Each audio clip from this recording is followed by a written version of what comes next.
Thank you, honorable members, for those strong assertions. I could not be more proud. Thank you, ladies and gentlemen, members of the press, both traditional and rubber dog style media. Really appreciate you for responding to our call every time and promptly. Ladies and gentlemen, today we wanted to address a few matters, and I'm very glad that my colleague leaders have largely spoken about most of them. I want to speak about 3 or 4 issues. Number one, allow me to add my voice to the many voices that have been expressing concern and dissatisfaction about the arrest and detention, the illegal arrest and detention of our members of parliament, the Honorable Muhammad Sejirinya and the Honorable Alan Sewanyana. We all remember that following what we believe are regime actions, because they've happened as far back as 2014, they came back again in 2018, and again they are back, Museveni style, the murder of our people. I've said it many times, and I say it again, that every time we come from an election, there's a brutal attack and mass murders where Museveni loses. It happened in northern Uganda, it happened in Kasese, now it is happening in Buganda, particularly in Masaka. And again, you've seen Museveni owning it up through his people. You had Kaindo Tafire saying the truth.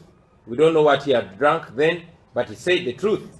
He came out clearly and said that back in the 80s when they were fighting against Milton Obote, they would dress as Obote soldiers.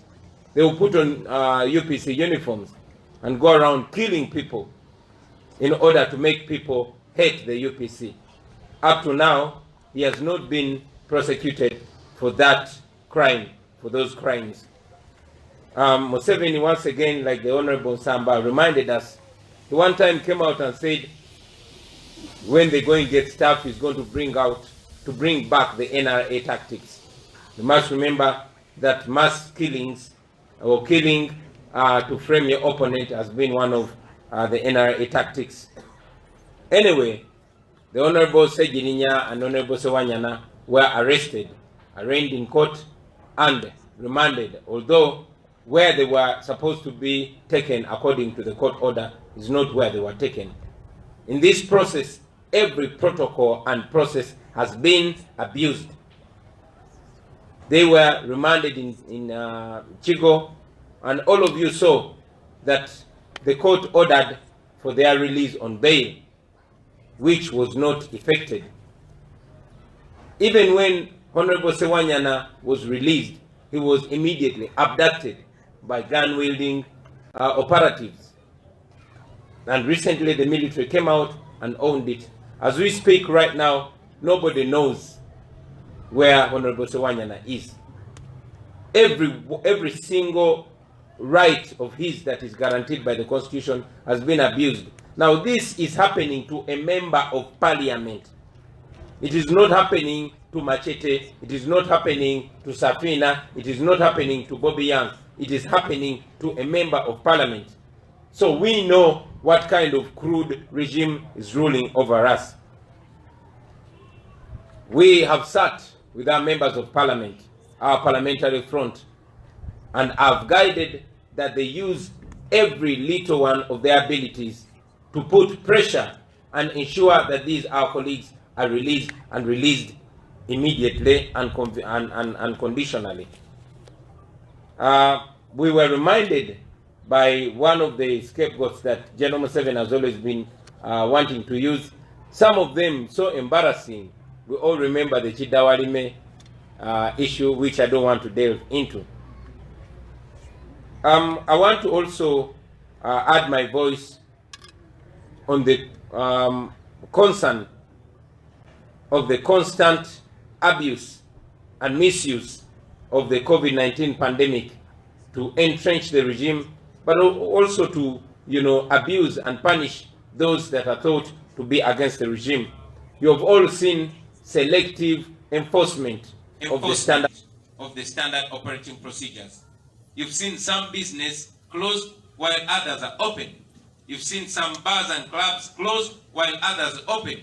You've seen regime people, including brothers of General Museveni, out in the night in open bars, while innocent citizens are being arrested and detained. So to see that some people's businesses are being clamped down on while others are going on untampered with is something that must be of great concern to all of us.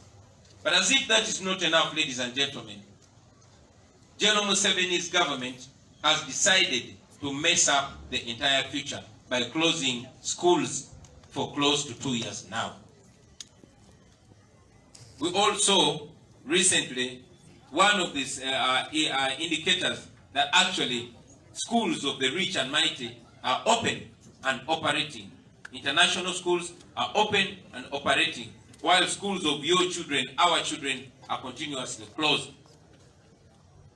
It disturbs everybody's intelligence to see that betting facilities are open, the churches are open, markets are open, our children are roaming all over in crowds, but the schools are still closed. We've seen the skyrocketing of teenage pregnancies. And recently, General Museveni's wife, who also, in their illegitimate government, acts as the Minister for Education. We've seen her blame parents for the early childhood pregnancies of their children and not the government. We've seen General Museveni coming out to say it is okay for our underage girls to be pregnant for as long as they don't die. He was in a way endorsing those seduvutos. Seduvutos, for the record, ladies and gentlemen, means those unethical men that violate our children. General Museveni seemed to be endorsing them. That is where we are as Uganda. And number 3, ladies and gentlemen, I want to raise my voice on the attack on the right to bail. You all saw General Museveni coming out to say that bail is not a constitutional right, even when he knows,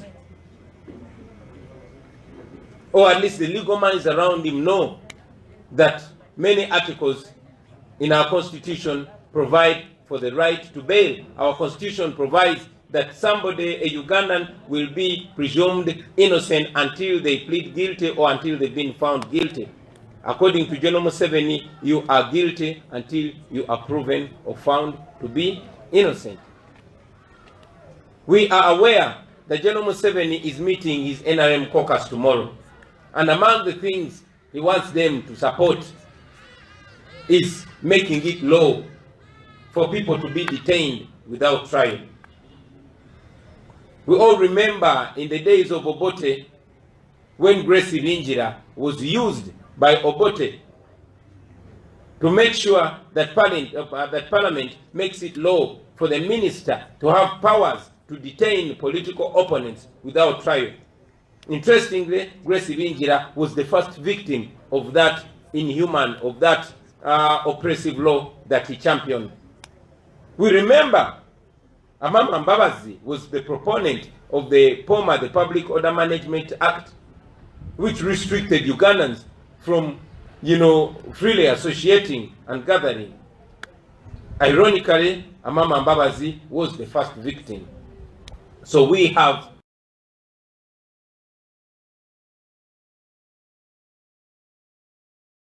members of Parliament in our 11th Parliament to stand very strongly against that oppressive law. General Museveni is trying to sanitize his illegal acts. He wants to make it law. He wants to bring back a colonial law. He wants to bring back an oppressive law of 1968, a law that was repealed when they took power in 1986. So you see a full cycle of turning around. Finally, ladies and gentlemen,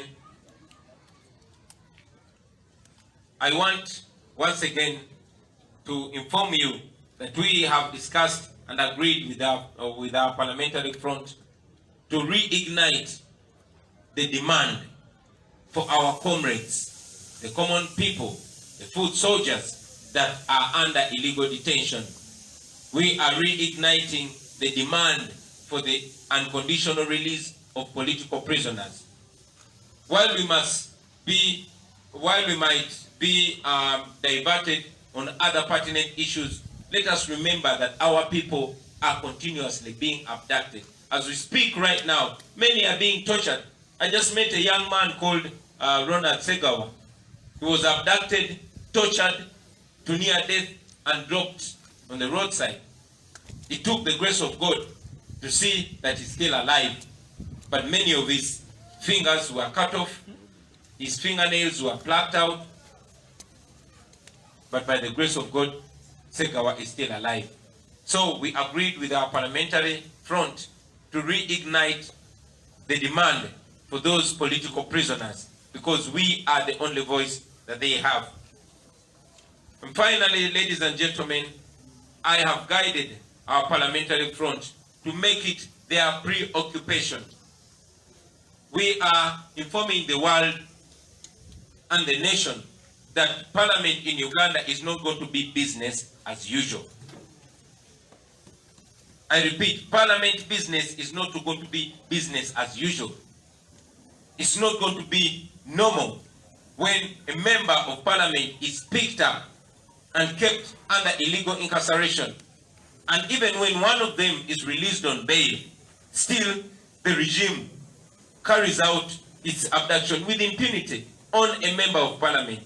It is not going to be business as usual, and the front, the leadership of our parliamentary front will be announcing a series of activities to be carried out in, around, and near Parliament, and also within the population, to ensure that we pressure this regime to free our people, not only the members of Parliament, but as we speak, Machete Yasin is in incarceration, illegal incarceration. He has no crime. Oliver Lutaya is under illegal incarceration.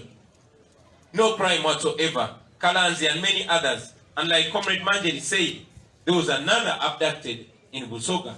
No crime whatsoever. We demand for their unconditional release, and we repeat that parliamentary business is not going to be business as usual. We thank you for God and my country.